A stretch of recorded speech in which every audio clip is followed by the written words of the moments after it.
बिजली कवि और बादल कवि का एक बहुत बड़ा खेत था। वो दोनों पति पत्नी अपने खेत का बहुत ख्याल रखते थे।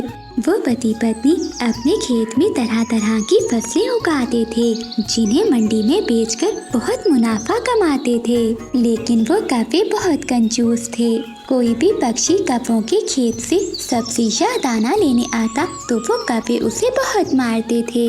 देखा बिजली, हमारा खेत कितना हरा भरा है। ये सब मेरी मेहनत का नतीजा है।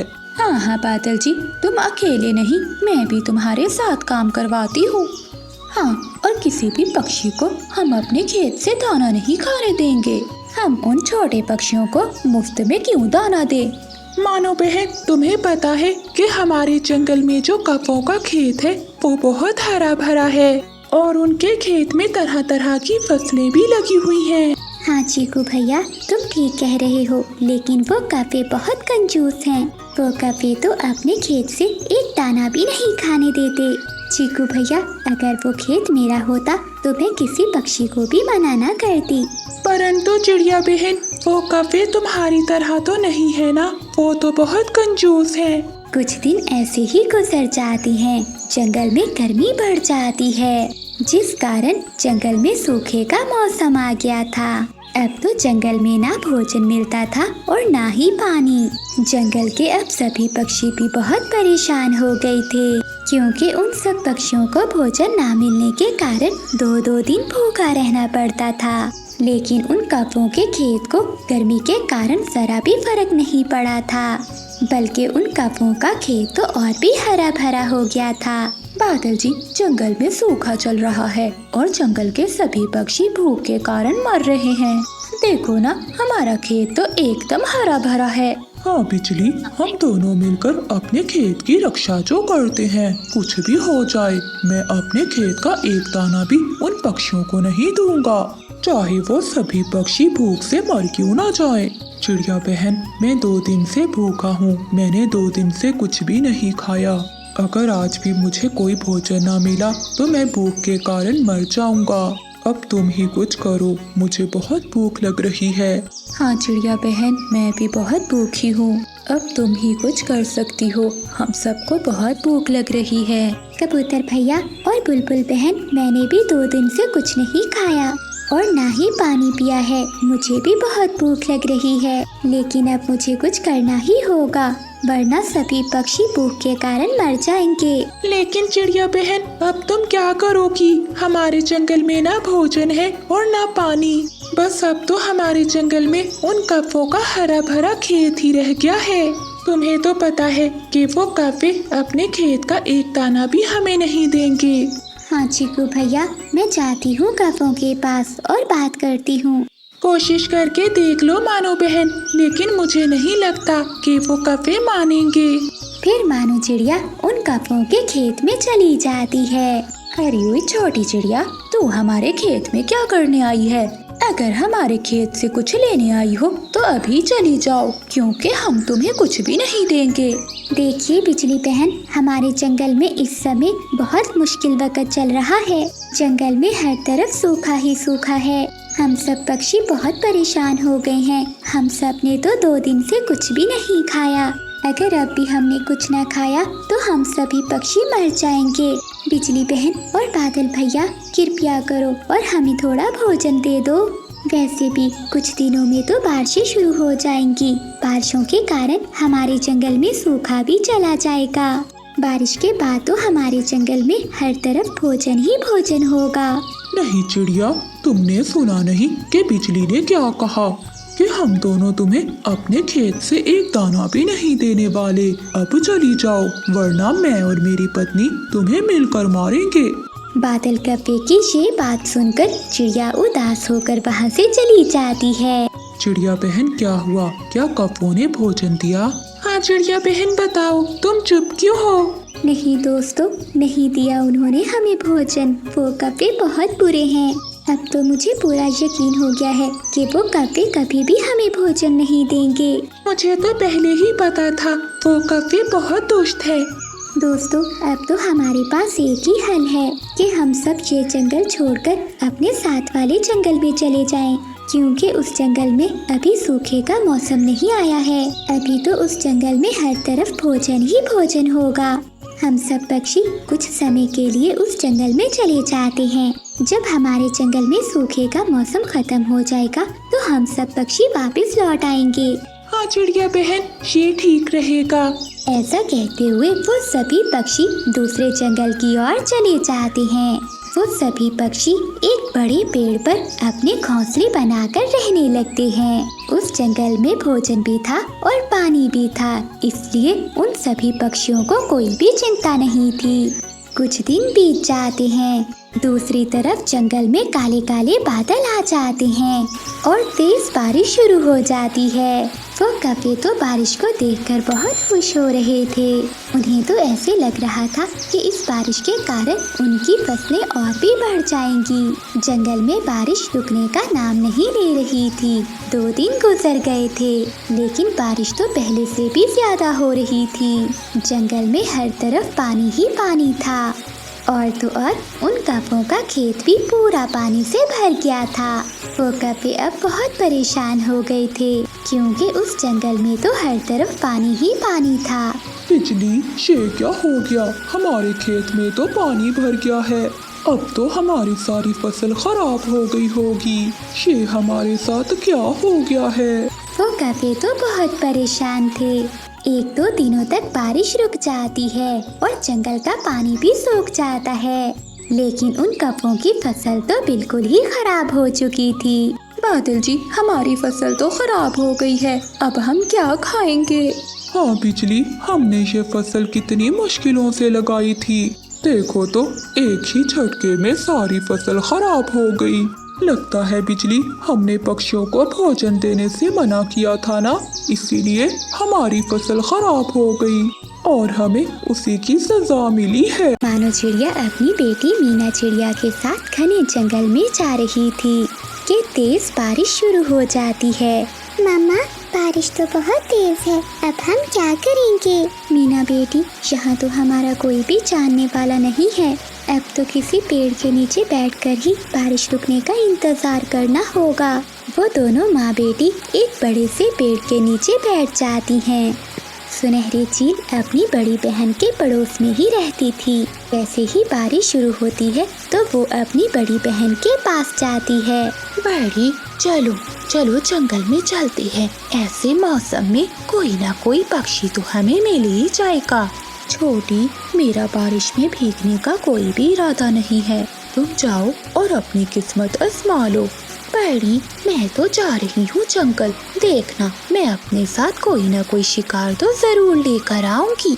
ऐसा कहते हुए भूखी चील वहाँ से चली जाती है। उड़ते उड़ते वो चील घने जंगल में पहुँच जाती है। सुनहरी चील दूर से ही चिड़िया को देख लेती है। मीना बेटी, सामने एक चील आ रही है, आप मेरे पीछे छुप जाएं। तभी चील भी वहाँ आ जाती है। अगर किसी तरह से ये माँ बेटी मेरे जाल में फंस जाए तो आज मजा ही आ जाए। चिड़िया, मुझसे डरने की कोई जरूरत नहीं है, मैं तो चील चाची हूँ। मैं तो जंगल के सभी पक्षियों का बहुत ख्याल रखती हूँ। जो पक्षी भी बारिश में फंस जाते हैं, मैं उसे अपने साथ अपने घर में ले जाती हूँ। लेकिन चील चाची, मैंने सुना है कि आप तो पक्षियों को खा लेती हैं। ये सब झूठ है, मैं तो सब्जियाँ खाती हूँ। मैंने तो अपने जीवन में कभी मांस नहीं खाया। तुम मेरे साथ चलो, जब तक बारिश रुक नहीं जाती तुम मेरे घर में रह सकती हो। मामा चिड़िया थोड़ी देर सोचती है और फिर चील के साथ चली जाती है। तुम दोनों माँ बेटी वहाँ बैठ जाओ और मैं तुम दोनों के लिए खाने का बंदोबस्त करती हूँ। चील चाची, मुझे माफ करना, मैंने आपके बारे में गलत सोचा। आप तो बहुत अच्छी हैं। मैं अपनी पड़ोसन बहन से नमक लेकर आती हूँ। फिर सुनहरी चील अपने घर से निकलती है और वो अपनी बड़ी बहन के पास जाती है। बड़ी बड़ी, जल्दी दरवाजा खोलो, जल्दी दरवाजा खोलो। तभी चील की बड़ी बहन दरवाजा खोलती है। छोटी, अब क्या हुआ? मैंने कहा था ना बड़ी कि मैं किसी शिकार को लेकर आऊंगी। मेरे घर में चिड़िया और उसकी छोटी बेटी है। क्या सच कह रही हो तुम? हाँ बड़ी, और क्या मैं झूठ बोलूंगी? बड़ी चील सुनकर बहुत खुश होती है। शोरबा बनाकर पिएंगे उनका।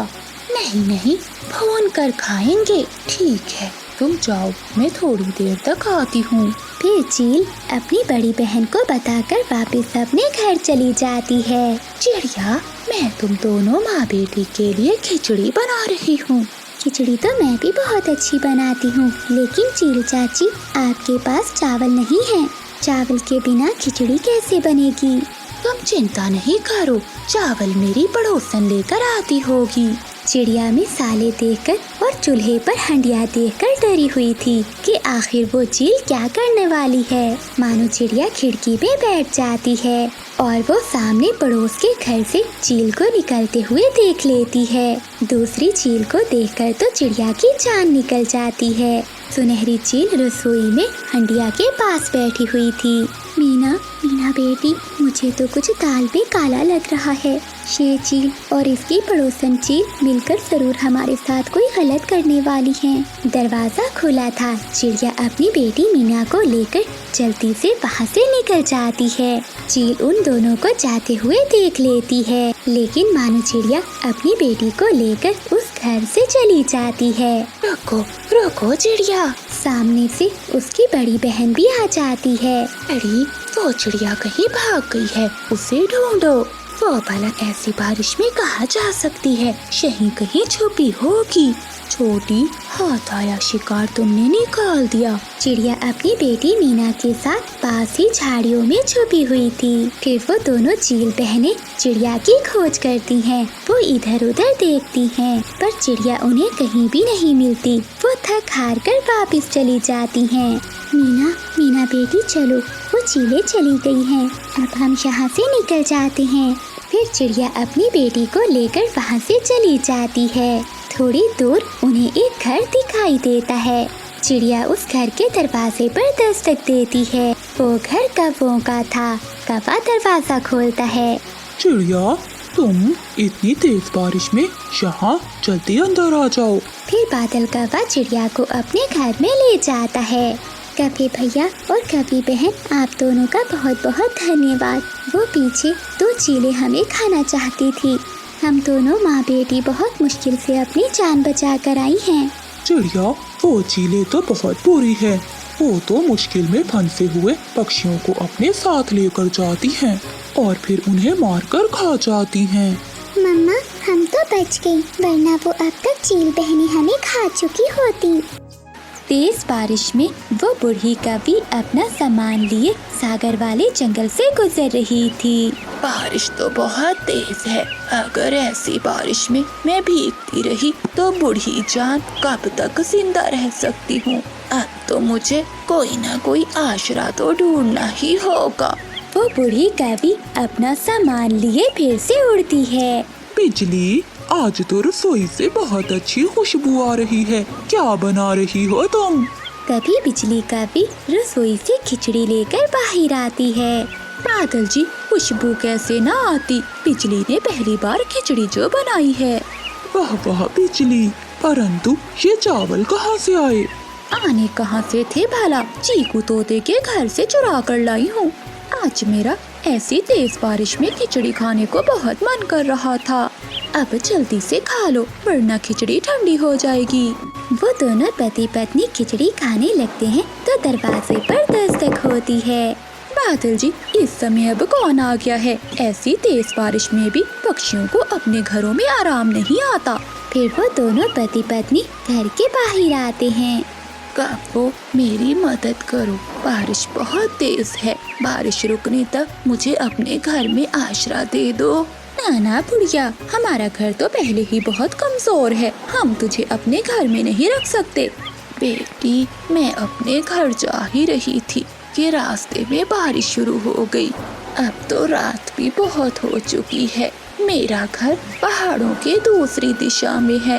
अगर इस समय मैं चली भी गई तो पहाड़ों वाली चीलें मुझे खा जाएंगी। कृपया करो और मुझे आज रात अपने घर में आश्रय दे दो। देख बुढ़िया, अब तो चली जा, हमारे घर में तेरे लिए कोई जगह नहीं है। चलो बादल जी, हमारी खिचड़ी ठंडी हो रही है। ऐसा कहते हुए वो कभी दरवाजा बंद कर लेते हैं और वो बूढ़ी कभी बारिश में ही भीगती रहती है। फिर वो बूढ़ी कभी अपना सामान लिए वहाँ से उड़ती है और उसे एक घर दिखाई देता है। वो वहाँ जाकर दस्तक देती है। कोई है तो मेरी मदद करो, मैं बारिश में भीग रही हूँ। अरे ये इस समय कौन आ गया है, जरा जाकर देखती हूँ, शायद कोई मुसीबत में हो। फिर चांदनी चिड़िया अपने घर के बाहर आती है। बेटी चिड़िया, मैं बहुत मुश्किल में हूँ, बारिश बहुत तेज है और मैं अपने घर नहीं जा सकती। बस आज रात गुजारने के लिए मुझे अपने घर में आश्रय दे दो। माँ जी, इसमें पूछने वाली कौन सी बात है, आप अंदर आ जाइए। फिर चांदनी चिड़िया बूढ़ी कभी को अपने घर में ले जाती है। चिड़िया, तुम्हारा बहुत बहुत धन्यवाद जो तुमने मेरी मदद की। नहीं माँ जी, ऐसी कोई बात नहीं, आप ये दाना खा लीजिए, आपको भूख लगी होगी। फिर बूढ़ी कभी भोजन खा लेती है। फिर वो दोनों सो जाती हैं। अगली सुबह बारिश भी रुक जाती है। चिड़िया बेटी, तुम बहुत अच्छी हो, मैं तुम्हें कुछ देना चाहती हूँ। ये लो, ये सेब का बीज है, तुम इसे अपने आंगन में दबा देना और देखना बहुत जल्दी बहुत बड़ा सेब का पेड़ लग जाएगा। ऐसा कहते हुए वो बूढ़ी कभी वहाँ से चली जाती है। फिर चांदनी चिड़िया वो बीज अपने आंगन में बो देती है। अब मैं जल्दी से भोजन ले आती हूँ, कहीं फिर से बारिश न शुरू हो जाए। फिर चांदनी चिड़िया भोजन की खोज में चली जाती है। बिजली कभी अपने घर के बाहर बैठी हुई थी। वो देखकर हैरान होती है। बादल जी जल्दी आओ, जरा देखो। बादल कप्पा जल्दी से बाहर आता है। क्या हुआ बिजली, क्यों इतनी सुबह सुबह शोर मचा रही हो, सोने भी नहीं देती? वो देखो बादल, चिड़िया के आंगन में कितना बड़ा सेब का पेड़ है और उस पर लाल लाल रंग के सेब भी लगे हुए हैं। बिजली, ये कैसे हो गया? कल तो यहाँ एक पत्ता भी नहीं था और आज ये सेब का पेड़। चलो पास चलकर देखते हैं। फिर बिजली और बादल चिड़िया के सेब के पेड़ के पास जाते हैं और वो कुछ सेब तोड़कर खाने लगते हैं। बिजली, ये सेब तो बहुत मजे का है। बादल, मुझे लगता है कि चिड़िया को इस पेड़ का पता नहीं है, तभी तो वो भोजन लेने गई है। अगर उसे पता होता तो वो भोजन लेने क्यों जाती? हाँ बिजली, तुम ठीक कह रही हो, लेकिन अब हम उस चांदनी को ये पेड़ नहीं लेने देंगे। फिर वो दोनों पति पत्नी उसी पेड़ पर अपना एक घोंसला बना लेते हैं। शाम को चिड़िया जब दाना लेकर वापस आती है तो वो सेब के पेड़ को देखकर बहुत हैरान होती है। अरे, ये तो मैंने सुबह ही सेब का बीज लगाया था, इतनी जल्दी ये पेड़ भी उग गया। ये जरूर जादुई सेब का पेड़ होगा। चिड़िया पेड़ के नीचे बैठी हुई थी, तभी वो कप्पे भी वहाँ आ जाते हैं। अरे ओ छोटी चिड़िया, यहाँ क्या कर रही हो? चलो जाओ यहाँ से। क्या मतलब बिजली, ये पेड़ मेरा है और मैंने ही सुबह इसका बीज बोया था। चांदनी, इस पेड़ पर हमने अपना घोंसला बनाया है और आज से ये पेड़ हमारा है। चली जाओ यहाँ से, वरना मार मार कर पंख तोड़ दूंगा मैं तुम्हारे। चांदनी चिड़िया तो पहले ही बहुत भोली भाली थी, वो कौवों से डर जाती है और वहाँ से चली जाती। तोते और कबूतर भैया, आपको पता है कि जंगल में बरसात का मौसम आने ही वाला है, क्यों न हम पास वाले जंगल से दाना लाकर जमा कर लें। कल मैं गई थी पहाड़ों की ओर, वहाँ जो नदी है वो भी सूखी हुई है, लेकिन उस नदी में ढेर सारे चावल उगे हुए हैं। अगर आप मेरी बात मानो तो हम सब मिलकर वो चावल के पौधे काटकर अपने अपने घरों में जमा कर लेते हैं, और जब बरसात शुरू होगी तो हमें भोजन की कोई कमी नहीं होगी। चिड़िया बहन, अब तो मौसम बदल गया है, अब कहाँ इतनी देर बरसात होती है। अगर 1 या 2 दिन बरसात हो भी गई तो गुजारा कर लेंगे। हाँ चिड़िया बहन, कबूतर ठीक ही कह रहा है, वो नदी तो है भी बहुत दूर, हमसे इतनी दूर नहीं जाया जाता।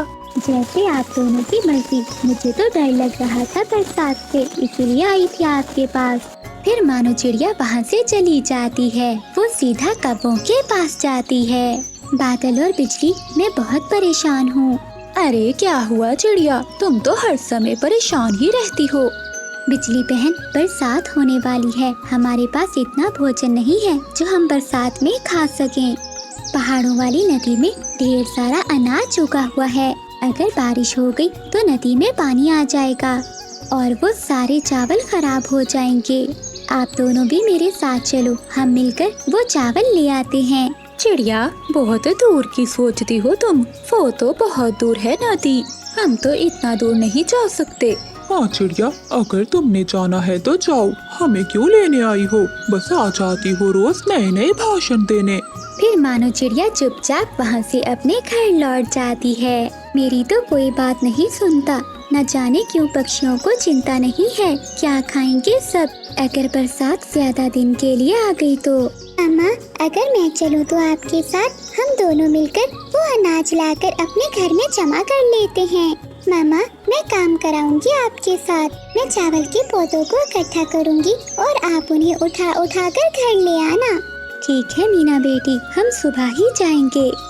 फिर वो दोनों माँ बेटी सो जाते हैं। अगली सुबह चिड़िया और उसकी बेटी सुबह सुबह ही निकल जाती हैं। मामा, यहाँ तो चावल के ढेर सारे पौधे हैं। हाँ मीना बेटी, नदी सूखी हुई है ना, इसलिए अगर बरसात हो गई तो ये सारे चावल पानी में डूब जाएंगे। फिर वो माँ बेटी मिलकर चावल के पौधे तोड़ते हैं। मामा, आप ये चावल घर ले जाएं, मैं तब तक और इकट्ठे करती हूँ। फिर मानो चिड़िया वो चावल लेकर घर जाती है और उसकी बेटी मीना और चावल तोड़ने लगती है। बादल जी, वो देखो चिड़िया, चिड़िया हो गई पागल, चिड़िया हो गई पागल। बरसात आई नहीं और तैयारी ऐसे कर रही है जैसे शाम को ही बरसात हो जाएगी। मानो चिड़िया बिजली की बात अनसुनी करके वहाँ से चली जाती है। चिड़िया अपने घर में चावल रखकर जब वापस आती है तो वो कभी वहीं बैठे हुए थे। बिजली बहन, जाना है तो आ जाओ, वहाँ ढेर सारे चावल हैं। अगर बारिश आ गई तो तुम दोनों भूख से मरोगे और वो सारे चावल पानी में खराब हो जाएंगे। जाओ जाओ, तुम ही करो पहाड़ों की सैर, हमें कोई जरूरत नहीं है। फिर वो माँ बेटी सारे चावल इकट्ठे करके अपने घर ले आती हैं। ऐसे ही 2-4 दिन गुजर जाते हैं। एक सुबह आसमान पर गहरे बादल छा जाते हैं। ऐसे लग रहा था कि दिन में रात हो गई हो और फिर तेज बारिश शुरू हो जाती है। मामा, बारिश कितनी अच्छी लग रही है। हाँ मेरी जान, अब हमें कोई चिंता नहीं है इस बरसात की।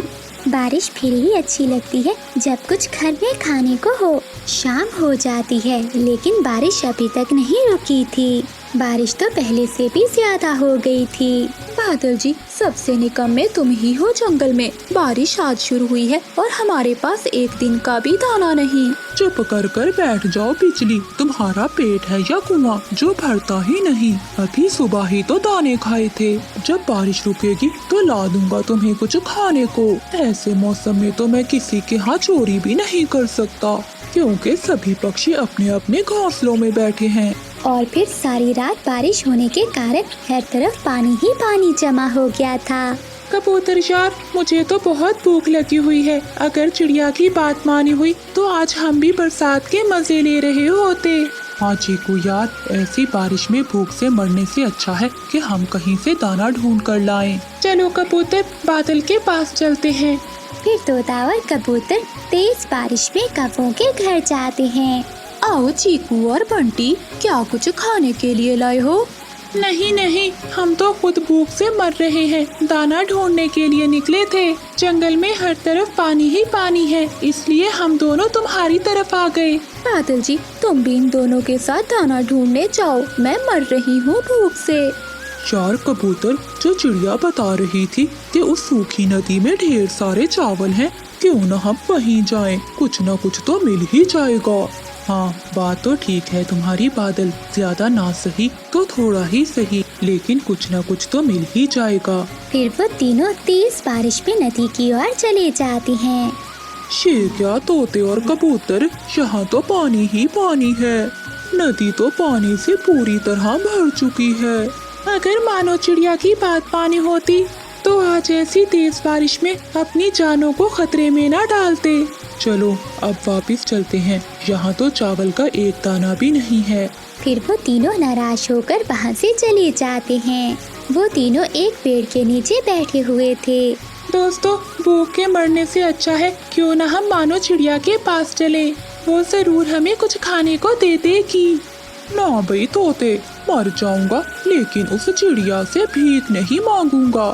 ठीक है कव्वे, अगर तुमने नहीं जाना तो ना जाओ। चलो तोते, हम चलते हैं। फिर चीकू तोता और बंटी कबूतर दोनों मानो चिड़िया के घर की ओर चले जाते हैं। चिड़िया बहन, हम दोनों बहुत शर्मिंदा हैं, हम भूखे हैं, हमारी मदद करो। कबूतर भैया, उस नदी में इतना ढेर सारे चावल थे कि हम सारी जिंदगी बैठकर भी खाते तो वो कभी खत्म ना होते, लेकिन अब तो पानी भर गया होगा उस नदी में। हाँ चिड़िया बहन, मैं तोता और कौवा गए थे वहाँ तो पानी ही पानी था। आप सबने ऐसी तेज बारिश में वहाँ जाकर बहुत बड़ी गलती की। जंगल के सभी पक्षी मुझसे दाना लेकर जा रहे हैं, आप दोनों भी आ जाते। मैंने कौन सा मना किया है किसी को। शेले, तोते और कबूतर भैया, ये चावल आप ले जाएं, अगर खत्म हो जाए तो और ले जाना। चिड़िया बहन, तुम्हारा बहुत बहुत धन्यवाद। फिर तोता और कबूतर वहाँ से चले जाते हैं। उधर बिजली का भी भूख की वजह से मर रही थी। बादल जी, मुझे लगता है मैं भूख से मर जाऊंगी, मेरा शरीर काम नहीं कर रहा। बिजली की ऐसी हालत देखकर बादल कौवा चिड़िया के घर जाता है। चिड़िया बहन, बिजली ने भेजा है मुझे, वो भूख से मर रही है। वो कह रही है कि मेरी बहन चिड़िया से कुछ चावल ला दो मुझे खाने के लिए। कौवे भैया, आप ये चावल ले जाओ, लेकिन हाँ, मेरी बात याद रखना, हमें कभी भी अच्छे समय में अपने आने वाले बुरे समय को नहीं भूलना चाहिए। मानो बहन, मैं बहुत शर्मिंदा हूँ, मैंने मजाक उड़ाया था तुम्हारा। फिर बादल कौवा मानो चिड़िया से ढेर सारे चावल लेकर अपने घर की ओर चला जाता है। बिजली का भी अपना सामान लिए तेज बारिश में अपनी माँ वाले जंगल में चली जाती है। तभी बादल कौवा चिड़िया के पास जाता है। चिड़िया बहन, वो फिर से नाराज होकर अपने मायके चली गई है, आप प्लीज मेरे साथ चले। बादल भैया, आपका तो हर रोज का यही काम है, आखिर कोई कब तक बर्दाश्त कर सकता है। आए दिन तुम किसी न किसी बात का फसाद बना लेते हो। तुम्हें अपने अलावा अपने बच्चे की चिंता करनी चाहिए, जो अभी बहुत छोटा है। मुझे बस गुस्सा आ गया था, इसलिए मैंने 2 डंडे लगा दिए। इसी बात से नाराज होकर वो अपने मायके चली गई। बच्चा कहाँ है तुम्हारा? वो घर में ही है, इसी बात की तो ज्यादा चिंता है। तुम प्लीज मेरे साथ चलो। ठीक है बादल भैया, मैं चलती हूँ आपके साथ, लेकिन ये आखिरी बार है। अगर दोबारा ऐसा हुआ तो मैं क्या, कोई भी जंगल का पक्षी तुम्हारे साथ नहीं जाएगा। तभी मानो चिड़िया और बादल कौवा भी बारिश में गोरी कभी के पीछे पीछे उसके मायके चले जाते हैं। बिजली बहन, आखिर ऐसा क्या हुआ कि आप अपने छोटे बच्चे को छोड़कर चली आई? चिड़िया बहन, तुम्हें तो पता है कि सारा दिन मैं काम करती हूँ और ये निकम्मा बादल कोई भी काम नहीं करता। जब शाम को भोजन खाने का समय आता है तो लड़ाई करना शुरू कर देता है। मैं तो अपने बच्चे को भी साथ लेकर आना चाहती थी, लेकिन इसने नहीं आने दिया। देखो बिजली बहन, अब आपको बर्दाश्त से काम लेना होगा, अपने लिए ना सही तो अपने बच्चे के लिए। देखना, एक दिन ये बादल सुधर जाएगा। चिड़िया, पहले ये कौन सा सुधरा है जो अब सुधर जाएगा? माँ जी, मुझे तो बस उस छोटे बच्चे की फिक्र हो रही थी, इसलिए चली आई इसके साथ, वरना मैं तो कभी ना आती। माँ, मैं चाहती हूँ, मुझे भी जुगनू बहुत याद आ रहा है। फिर बिजली का भी चिड़िया की बात मानकर वहाँ से वापस चली आती है। मम्मा, तुम कहाँ चली गई थी? मैं बहुत रोया आपके बिना, लेकिन पापा मुझे डांट रहे थे आपका नाम लेने पर। चुप कर जा मेरा बेटा, मैं आ गई हूँ तेरे पास। बादल, अपने इस बच्चे की खातिर ही ऐसा ना किया करो।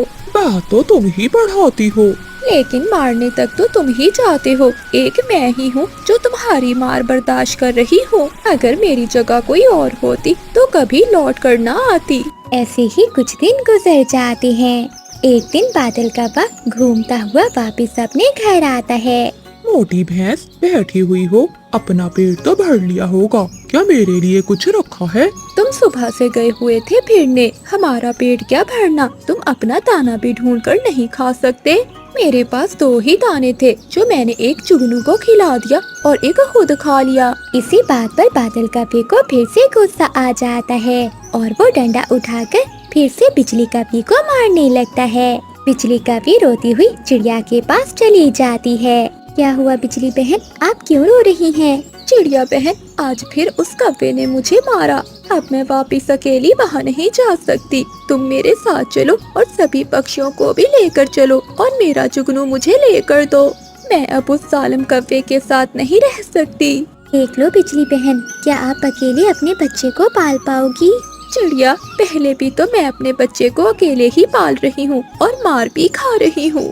मैं अपने बच्चे की खातिर हर दुख सह लूंगी, लेकिन अब उस कौवे के साथ नहीं रहूंगी। ठीक है बिजली बहन, आप चलो, मैं तोते और कबूतर को लेकर आती हूँ। फिर मानो चिड़िया सबको लेकर कौवे के घर जाती है। बादल कौवे, कुछ शर्म करो, एक तो तुम काम नहीं करते और हर समय अपनी पत्नी को मारते हो। मैं जवान हूँ और सब काम कर सकता हूँ, लेकिन इस मनहूस को देखकर मुझे गुस्सा आ जाता है।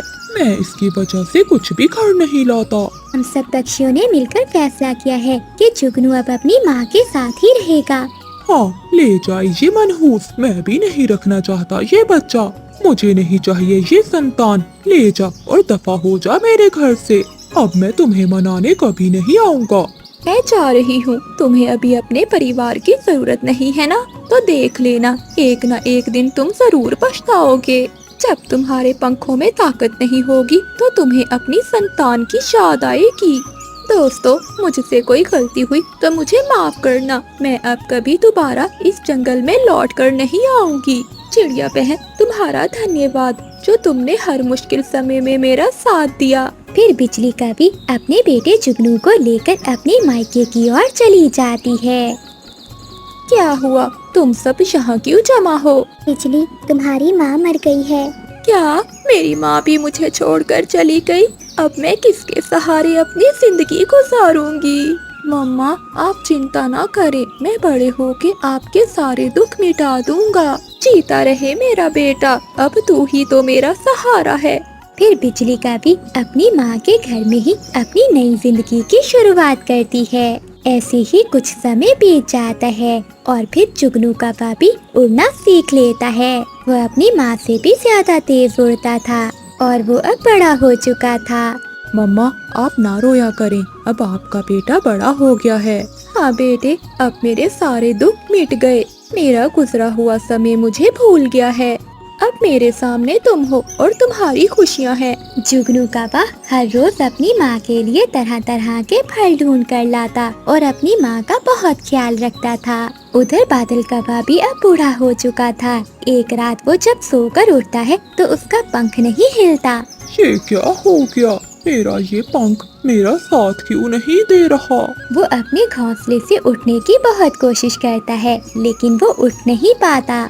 कबूतर घर के बाहर से गुजर रहा था तो बादल कौवा उसे आवाज लगाता है।